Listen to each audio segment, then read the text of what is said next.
Shannon Rowberry, welcome to the Running Effect podcast. How are you doing this afternoon? Good. It's great to get to be on here with you.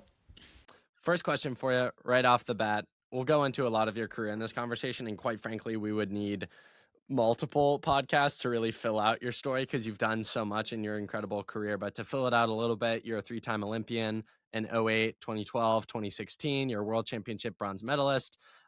You've set American records. I was reading today about your years at Duke, and I think you set a school record your freshman year there.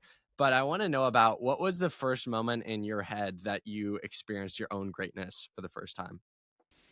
Oh man, I feel like as a perfectionist and driven person, as soon as you do something, you feel like now you've just got to do better. So I don't even know moments that felt. I guess I would say there was a when I set the American record in the 2 mile. That was my first American record. And it wasn't even that strong of a record, but just getting in my head that I could break a record was a big pivotal moment. And I guess in the same way, kind of uh, making my first Olympic team, becoming an Olympian, and just feeling like I had gotten into this new category of kind of performance and expectation.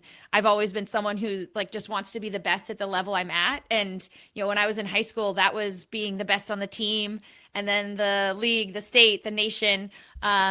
And then the same in college, and then finding yourself kind of near the top. I like being the underdog. It was strange to be, in a position where suddenly I was the target for others, and figuring out ways to continue to stay driven and motivated for self-improvement was then the new challenge, but one that, was also really exciting.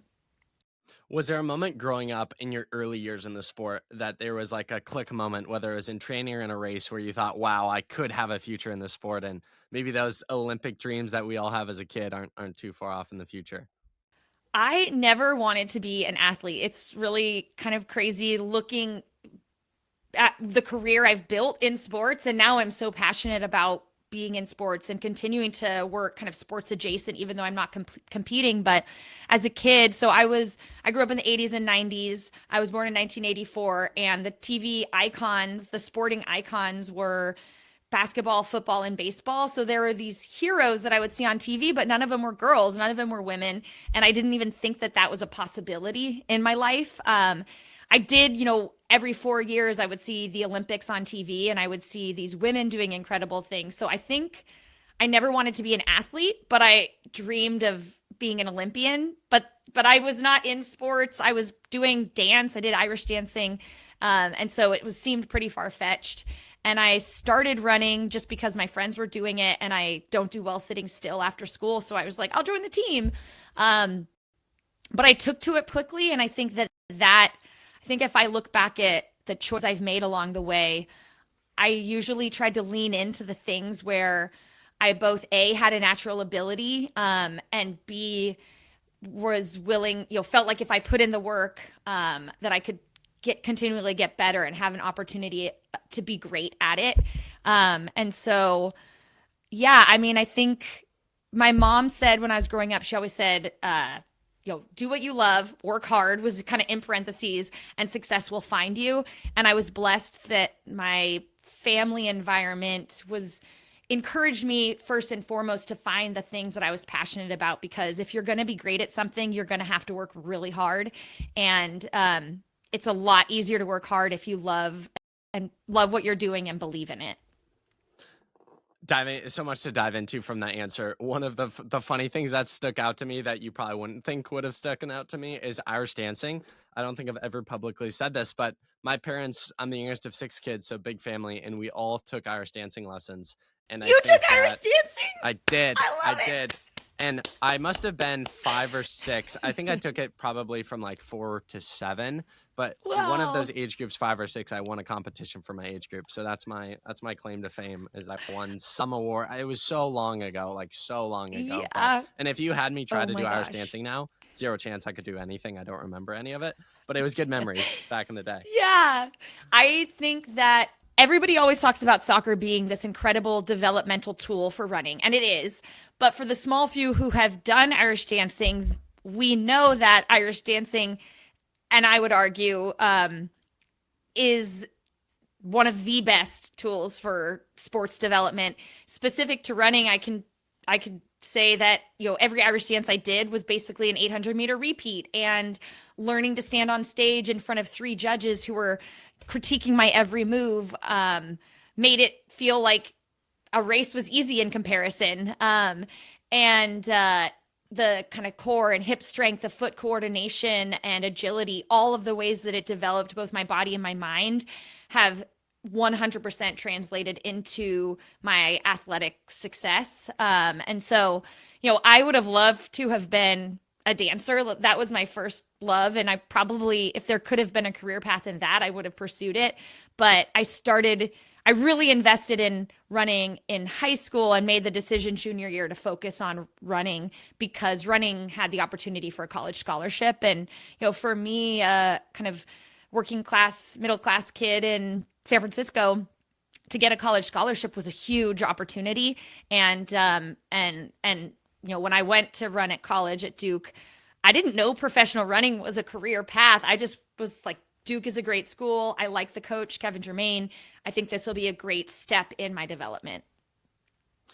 You mentioned that phrase and that, I guess, principle your mom taught you growing up. Were there any other principles or things your parents taught you growing up that you felt like translated and you kept with you throughout your career that were particularly helpful, if any? Yeah, I think for all the parents out there, and now I'm a parent, I have two kids, a 6-year-old and a 2-year-old. The thing that stuck with me the most and that gave me, I think, helped me have such a long career were those foundational lessons that my parents and then also my first coach taught me. This idea, like I said, so do what you love, work hard, and success will find you. But more than that, this deep sense that my value wasn't tied to my output. So my parents wanted me to show up with integrity, but whether I won the race or, if I fell or faltered, like that didn't matter to them. That was secondary. They wanted me to succeed because I cared about it. And that was something that was important to me. But when I had those challenging races, when I fell short of my goal, it was my parents who would remind me, you like this, you're more than this. And that gave me the confidence to pick myself up, to go out there and try again. And I think, when I met my husband later, we dated for 3 years. He's the Mexican national record holder, Pablo Solares, in the 1500 and the mile. He was the same way. He wanted my goals and my dreams because I wanted them, not because they mattered to him, but just because they were important to me. And I knew that I felt confident to reach just that much higher because I knew if I faltered, I knew if I fell that they would catch me. And so I say all that because I think a lot of times parents are thinking about, how do I get my kid to be the next superstar? And we all want that for our kids, but really the most important way that you can do that for your kids is give them this strong foundation that will allow them to compete in a sport for 10, 15, 20 years. My American records I set in my early 30s. I was 15, 16 years into an athletic career at that point. I'd been running for that long. So yeah, I think just really creating that sense of self-worth and security in a person just pays huge dividends in the long run. In a society today of social media where it's all in your face of not just what professional running is, but the benefits and the gear hauls and all sort of things, it's kind of become glamorized, which is maybe a good thing. I don't know. You didn't know. Do you feel like that helped with your sustainability and long career in terms of like you didn't know what you didn't know? Yeah, I felt like for me it was this slow discovery of the sport, and I think there definitely was, even when I started out as a pro athlete, there was this naivete about what pro running was actually about. Like I came into it raised on the US sporting model of sportsmanship, and it's not just about winning, it's about how you win. And this making a commitment to myself that I'd rather quit than cheat. And then my entire athletic career was like, has, been marred by doping. And so I don't know, like, I think it allowed me to build my relationship in a more organic way with the sport. But I think it is really exciting that kids can grow up knowing like what a possibility it is. And I think that by the sharing of it, I mean, let's be real, our sport needs a lot of work when it comes to visibility in the United States. So the more people who can learn about track and field and want to invest in it and help elevate it, like if you want to vote or if you want to cheer for a winning team, cheer for USA Track and Field at every Olympics and you will come home happy. Like, so it's just crazy to me that we don't have more knowledge, flame to flame about track and field. And I'm hopeful that some of these new innovations will help make that possible. But yeah, for me, I mean, I think, all I can speak of is a journey that I had, and, it's turned out it's helped me meet my husband, and it's turned out pretty well. So I'm not going to complain about it. If I asked a lot of kids growing up, like, why are you doing the sport or why are you doing what sport you're doing, a lot of them would say Yeah. to either go pro or become an Olympian. Why were you doing running? Like, what was your why for most of your career? Mm. And was it ever for the outcome of the sport? Yeah, I mean, I love the why question. I always like when I'm doing my when I'm working with clients, I always want to get to the why. I think it's so important. I think I always had this desire to be the best in the world at something, or at least to try to be the best in the world at something. And my childhood, it was almost this adventure to figure out what that was. Like, I didn't really know what my calling would be, but I spent a lot of time trying to like lean into the things where it seemed like I had the likelihood of being successful and lean into the areas where I felt this love and passion. And so it happened that running was the space where I had the potential to be to strive to be the best in the world at something. It happened that I was wired in such a way that highly, that kind of harsh reality of where you rank was something that I liked. I mean, it was hard, but it was also very clear. Okay, you finish in this place, go home back to the drawing board and figure out what you can do better the next time. All of that just worked with my brain. But yeah, it really was more about like where do I have the potential to be great at something, and then really trying to commit to being great in that. I mentioned this earlier on in our conversation when I was actually like very first thing I said was listing some of your accolades from over the years. One of the things I mentioned was, I think it was the indoor season of your freshman year at Duke. You set the school record in the mile. What did that experience do for you in terms of setting up the next 4 years? Because obviously once you do something like that, you're one of one in school program history, much less on the Yeah. team currently. How did you handle that kind of newfound pressure and expectation, if there was any, in terms of, wow, like I'm very good very early on and I still have a lot of time in the NCAA. How do I continually raise the bar of what I think is possible? Yeah, I think two things. One, I don't remember that moment feeling that much pressure for me, but taking it a step back, like I had already won California State meet as a junior. I had already won nationals as a junior. I remember more pressure needing to come back my senior year, pressure I put on myself, of course, but coming back as a senior and winning state again. And so, I think speaking to the California high school system, it's such a competitive state. And I really credit that, sometimes I get frustrated because it was so hard to make it to state.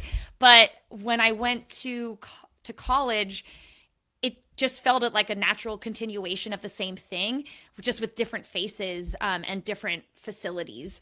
I think that being said, when I got to my junior year of college and I was one of the favorites going into NCAAs, I remember the indoor season. That was the first time I worked with a sports psychologist. Greg Dale was a sports psychologist at Duke, and he was wonderful.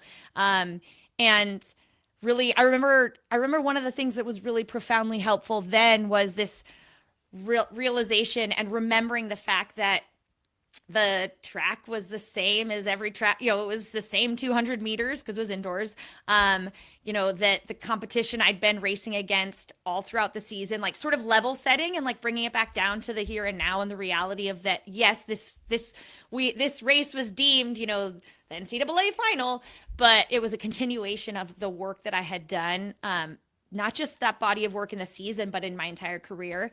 And I would say for me, it was really as I got to that top and no longer was the underdog, but suddenly the target, that having some of those sports performance tools, really focusing on the mental side of sport became really important. The people who listen to this podcast are people who want to be great at the sport of running. No one's gonna, Yeah. click on this and not be interested or invested in their own performance. A question We love you. yeah, there you go. Me too. Yeah. A question I think very often about, as well as one that's asked a lot to me, is how do you go from good to great in the sport of running? And how would you respond to that, to someone who sees what you've done, they see the greatness from you, and they want to experience similar things within their own life? They're good. They Mm-hmm. want to take that next step. We're entering Mm-hmm. December, so new year. To someone out Yeah. there in 2025, how do you think, they can go from good to great? Yeah, okay, so my day job now, I work with a fellow Olympian, Lauren Gibbs. She's a bobsled silver medalist, and I created what we call the medalist mindset. And it is basically taking athlete sports performance tools, we distilled them down into what we see as the 5 keys and using them to help others achieve business or life goals or whatever goals they might have set. And really, for anyone listening, we always start with the goal, but more so than that, you had asked about the why. It's the why behind the goal. And I like to describe, when I'm talking about goals, I describe them as, what is your Olympics? So for some people, it is the Olympics. But what is that big thing that you really feel compelled to try to achieve, that you're willing to commit even when it's cold and rainy and things get tough too? And why is that the goal that you've set for yourself? Because that's what you're going to keep coming back to again and again when you'd rather press snooze on your alarm, or when you get hurt, or when something pops up. So that first and foremost, what is the big goal and the why behind that big goal? And then the next couple steps are really, we call them foundation in mind, but there's also kind of internal. So foundation is sort of prehab. What are the things that keep getting in your way? It might be physical if you're an athlete. It might be an injury that keeps popping up. Can you slow down to go fast and really understand that injury and take a little extra time to address it? And I had my stress fracture. I have a leg length difference. So I got orthotics. I created a prehab routine of, exercises I could do to avoid injury or reduce its likelihood. I built a team around me of massage and chiropractic and acupuncture and all the stuff that would help me stay within that range of acceptable, so that from 2007 until postpartum in 2018, I never missed a national championships. I never missed a world championships due to injury. And then the mind aspect is, okay, can you set yourself up with some good strategies so that when you have a setback or when things get chaotic, you can focus on controlling the controllables and really bring it down into the here and now and focus on doing the things that you can do to give yourself a chance. And then the fourth and fifth keys of a medalist mindset are routine and team. So taking that goal out into the world, if you want to achieve it, you have to take it out into the world. But also then you need to build around yourself and into your day-to-day a routine that facilitates success. So are you really clear on where you're spending your time? And then your team that you build around you, are they clear on what you're wanting to do and the why? Do they really support you, or are they going to likely kind of drag you down?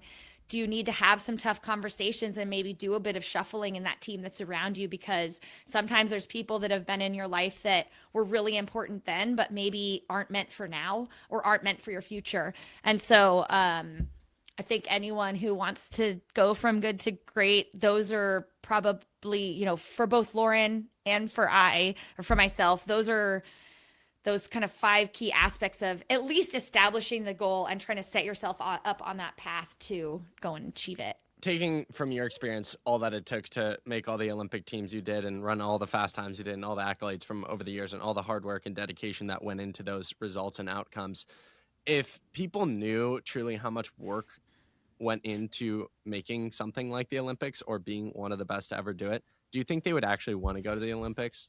Or do you think it's just this fairy tale that people say in their heads of like, I want to be an Olympian? I've had so many people say to me that they could have been an Olympian if they tried, and yet it's in the trying that you make something great. First you have to be making the right choices. I never was going to be an Olympian in basketball or, probably gymnastics. Like I had certain things that I was just not going to be great at. And so you have to figure out what you have that potential in. But then you have to be really willing to go all in and sacrifice a lot to do that and put up with some things that are completely out of your control as well. I mean, I like I said, I said I would rather quit than cheat, and eventually I decided I was done with running because I just couldn't get up for that fight anymore. But you know, I looked through my career and I never, while I was deep in it, like I didn't regret the fact that I had to be away from home. I mean, it was hard, but it felt like it was important to be away from home for 7 months out of the year, to miss weddings of some of my closest friends that I didn't want to miss, but you know, I needed to prepare for an Olympic trials, and you know, be out in the track in the middle of the workout that was a grueling workout, thinking to myself, like, why do I put myself through this? Like, just it was a lot of hard effort. But that's where it comes back to, you know, if it is something that is worthwhile, then you find a way to do it, and the you know that hard effort makes sense because it's working towards something that you really believe in. Out of all the things you've done, Shannon, yeah, it's just like I could read through your accolades for days. I mean, it's just ridiculous at every level. There's some remarkable result. What it, you know, you've hung up the spikes. Obviously, you're on to amazing things, which we can dive into, and you've shared a little bit about throughout your responses, which I've loved. But what do you feel like is the legacy you left behind in the sport of running? Hmm. And for someone listening today who's new to your story, what's the story and the core message that you want people to walk away with after hearing some of your story?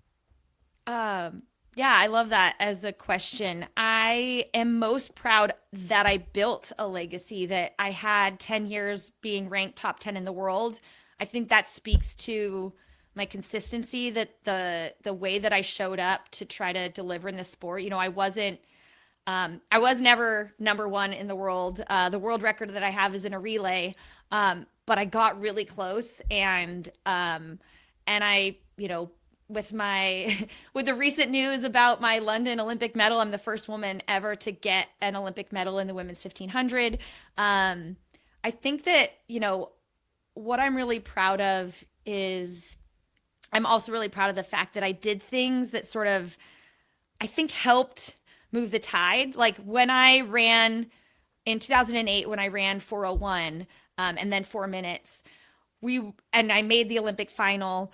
We in the few years prior weren't getting women into the Olympic final. We were, you know, not even getting many women to run the Olympic standard.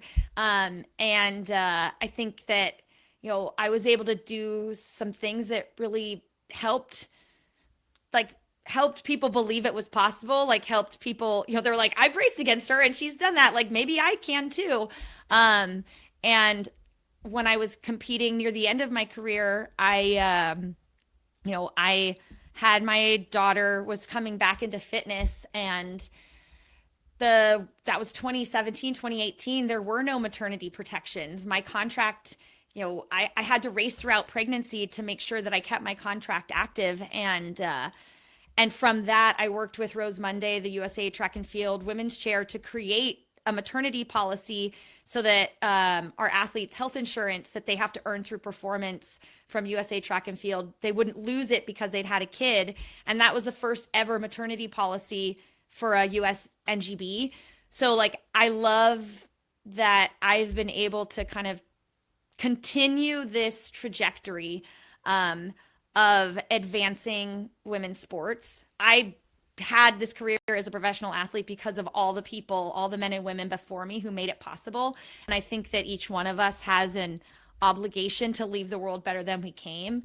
And I feel really proud that not only have I performed consistently at the highest level that gives me credibility and has built a platform that I can now continue to use, but that the work that I'm doing is helping make our sport better and helping make it so that when the next generation of kids are out there, their challenges are hopefully different than the ones that, you know, my generation faced. Can you give the Spark Notes version, Shannon, of the 2012 situation, and also your Yeah. dedication to clean sport, both as an athlete, but now also, post athlete years, how you're advocating for clean sport, even through this experience and example. Yeah. So 2012 London Olympics, I crossed the finish line in sixth. In the 12 years since, five women have been disqualified. The most recent disqualification was in September, and that disqualification has now moved me up into third. So I am now an Olympic bronze medalist and the first Let's American go. woman to medal in the women's 1500, which is pretty freaking cool. What are the emotions with that? I'm not sure if you've been asked questions around this. I'm sure you have when the news broke, but like, pardon my French, does it piss you off? Is it exciting? Like, Yeah.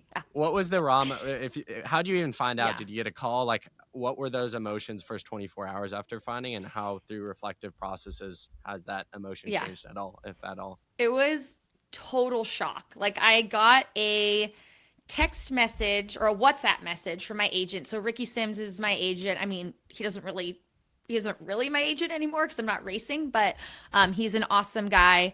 And I get a WhatsApp message from him that is a screenshot of a press release and from Court of Arbitration of Sport, and at the bottom it just says, "I think you might get bronze." So I open up the image and I'm reading it, and I just start shaking. Like it's Tomashova, 2 positive tests, results disqualified.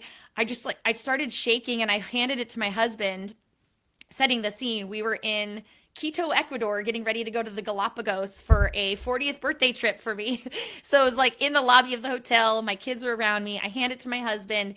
He's reading it, and he looks up and he's like, "Oh my God, Shani, you might get bronze." And I just started bawling, like all the release of all of this frustration. For 12 years, I've deeply suspected some of these performances, but without proof, then it's just suspicion. And I'm not someone who wants to be throwing stones without proof. And so, I had truly gotten to the point after 12 years where I was like, you have to just let it go. If this is how this story is meant to be, you just have to accept it and move on.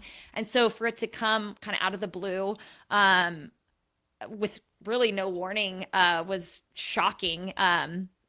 And in the weeks since, I mean, it took me, I was in a daze the entire day. Like it was just, people were sending me messages. I was just kind of like, is this even real? And, sent messages out to USA Track and Field, to Nike, to World Athletics, IOC, like USOPC, trying to get information, because there isn't even a protocol for how an athlete like myself would be kind of informed about the process. Slowly pieced together that there was the verdict plus an appeals period. Once that was done, then there would be the updating of the results by World Athletics and IOC, and then there would be the reallocation process that I'd work with USOPC with. And we're kind of in phase 2 now with the updating of the results. I think I haven't even started to go and try to dig into, what would I have earned had I done that? Like, I just can't even go there. It's a bit too painful, but I have tried to create opportunities to celebrate with the team of people that were in my corner in 2012 and are still part of my life. So we had a small celebration in San Francisco at the Olympic Club. Just really for me, an opportunity to bring them into the room and say thank you, because I was the one on the starting line, but when you stand in a room and look at 70 people who sacrificed their own time, who worked out with me, traveled to support me, like all of the above, like you realize it's so much bigger than one person. And it was really deeply moving. Like I sobbed as I was trying to thank them. I just sobbed. And so I think for me, it's been trying to have these moments of just like kind of healing. And I'm a glass half full person. I really try each thing to figure out like what am I meant to learn from it. And I'm still trying to figure out like what I'm meant to learn from this crazy 12 years. But I also refuse to be sad about great news. So like, yes, it's a bummer that doping happened and that took 12 years for me to find out that I was an Olympic medalist. But I found out now, and I got justice in a way that I had kind of given up on. And so that feels really that feels really like profound and really like I just feel really, really grateful for that. You seem like such a deep, thoughtful, reflective person. So I want to ask you this question. At every level that you were great at, high school, college, professional, what's one lesson you learned from each off the top of Mm. your head? From high school, my high school coach, Andy. Well, so from a kid, it was my parents do what you love, work hard, success will find you. From high school, it was Andy Chan, my high school coach, who's still a friend. He really emphasized those foundational lessons about, especially about just the way you show up to practice every day, the way that you cheer for your teammates, whether they're first or last. Like he made a point of giving as much as attention to me, the best athlete on the team, as the slowest. And just the way that you show up with integrity, that was such an important lesson. I think Kevin and my time at Duke, it was this lesson that kind of like something bigger was possible. It was Kevin who I think he saw the potential for me to be a pro athlete. He had been one himself. He trained under Gags. Of course he did. Everyone did. But everyone did. But he like kind of inserted the information in, so like, this would maybe be a lesson for a coach or a parent, but like he kind of like exposed me to opportunities beyond sport, but helped me find it like when I was ready. He just sort of continually exposed me to more and more, to the point that, professional running was something that I chose to do. It wasn't forced upon me. And I think that's really important when you're committing to a really kind of all-consuming task. And then I think as a pro, the biggest lesson, I would say my second year as a pro. So at first it was just like full speed ahead, like push, push, push, work as hard as you can. And already by like year 2, I was starting to feel like the cracks, like I can't sustain this intensity all the time and last for 10 years or more.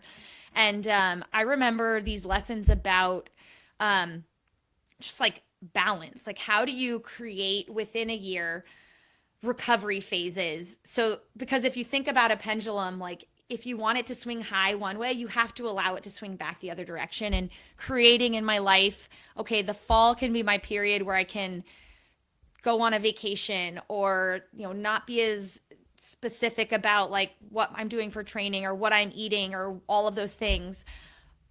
But it's going to then incrementally build so that when I get to the summer, I need to be all mentally in, but like allowing both my body and my mind to have that kind of balance. And there was this book, Zen Mind, Beginner's Mind, that someone introduced me to, which is this like short but pithy book. And it's really all about like, no matter how much you achieve, how do you come back to that point of being a beginner and that like open-mindedness and that freshness. And I think that served me as I kind of, evolved from, early 20s to, mid 30s, and evolving training as well. And realizing that like, just because what I did in my 20s, I couldn't do the exact same thing in my 30s anymore, but having faith that wasn't a bad thing. And in fact, like I said, I set American records in my 30s, but being like allowing your body to kind of like evolve and change and not being so rigid. Those were really important things to give me such a long career. And then I think the last parting one that I would give is like investing in that like core team. I didn't have the greatest, my first coach in high school, my college coach, they were great. My pro coaches were problematic. But at the time, that was kind of the price that I had to pay. Like my contract said I had to work with John Cook, so I had to work with John Cook. And it was only because I had my parents, my high school coach, Andy, my boyfriend, then husband, Pablo, to like keep me emotionally safe and mentally sane, that like I was able to kind of endure that and last the long haul. And so really investing in those people that are like key in your life, like no matter what you achieve, don't forget about the ones that got you there. Like I've seen that so often. As soon as someone gets some level of success, they forget like about the little people from before, and they want to just be with the shiny new ones. But it's the people that got you there that really have your back. Not always, but like for the most part. And like, don't ever forget to give thanks to them and for them. And if you make the investments in the right people, like they will make your life for you. So good.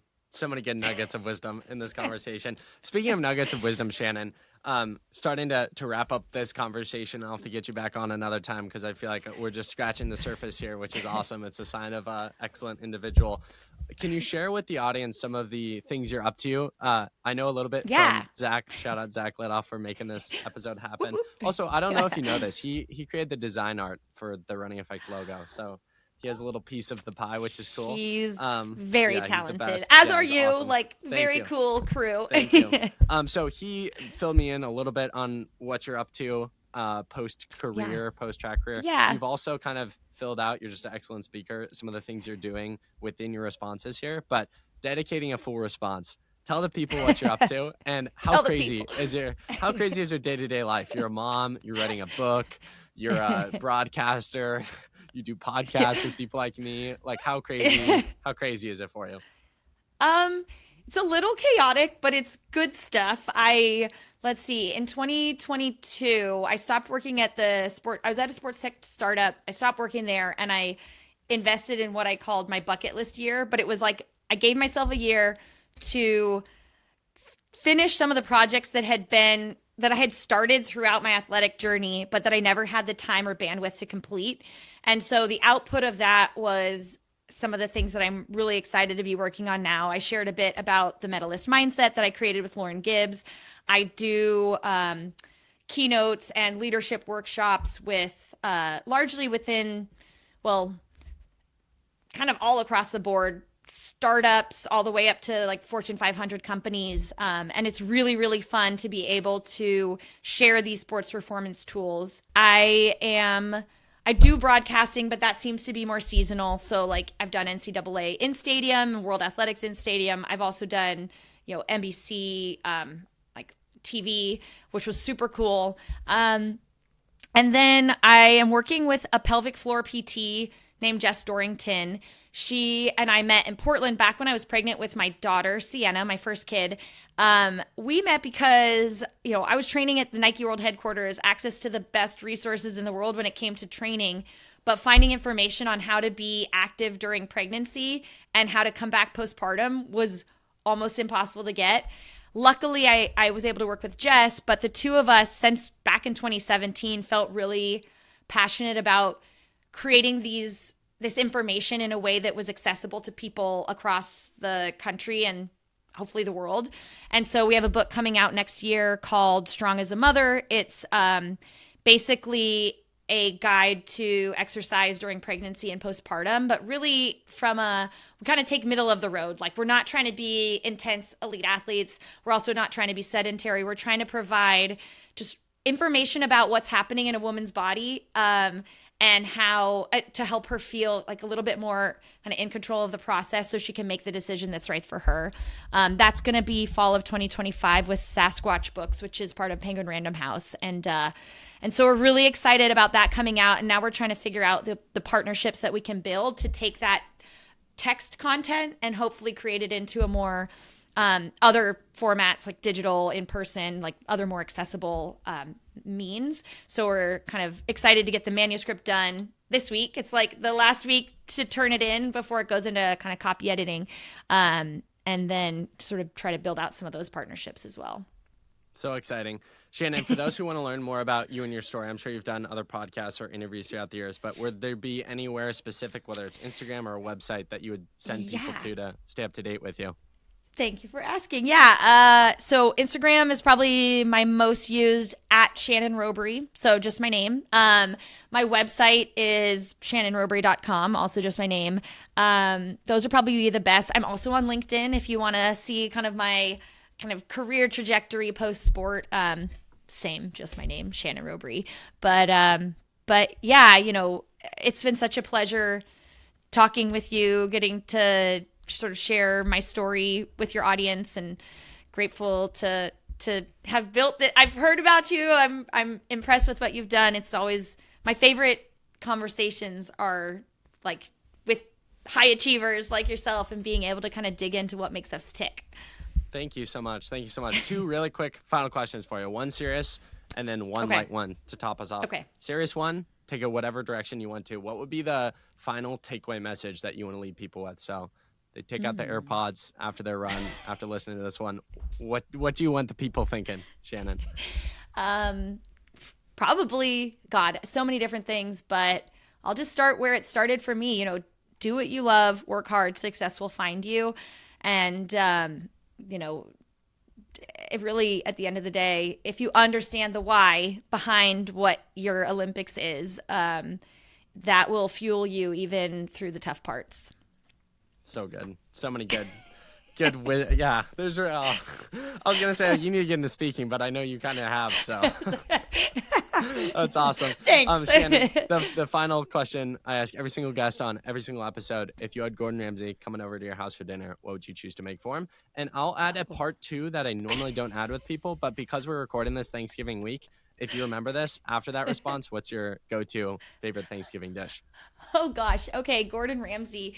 I mean, he is such a jerk to people when they're in the kitchen. So I would probably just be like, "Hey Gordon, let's do a meat and cheese plate. I could get some a nice like lasagna from the from the corners from the store.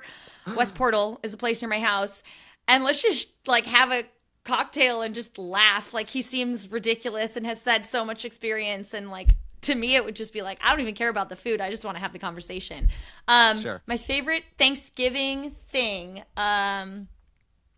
My mom always made this like pea and water chestnut from like William Sonoma cookbook. That used to be a big thing. So she has this incredible or delicious recipe that she always makes. That and my aunt Sue, who was a nutritionist, she died of cancer when I was in high school, but she had this cookie recipe. So we call them Susie's cookies, and we always make them at Thanksgiving to Oh. honor her. So that will be those two things will be part of my Thanksgiving meal. Amazing. Well, Shannon, Yeah. thank you so much for taking the time to chat and share some of your story. Really appreciate all the insights and wisdom and stories from throughout the years. These are my favorite conversations, and it's been so incredible to see your impact both within the sport, but also outside the sport, all the things you're doing post career. And I feel like I'm definitely on the younger side, and it's cool to see like the athletes that I look up to and the conversations I have with them when they talk about the people they looked up to as people like Mm-hmm. you who paved the path for them, and that's Yeah. where your legacy has come from. So thank you so much for being a big part in what USA track and field is today. I benefit from that. My listeners benefit from that. And it was such a privilege to speak with the woman behind it all. So keep crushing it, and excited for many, many more conversations down the road, hopefully. Thank you. Thanks for telling the stories. It's a pleasure to be here with you today.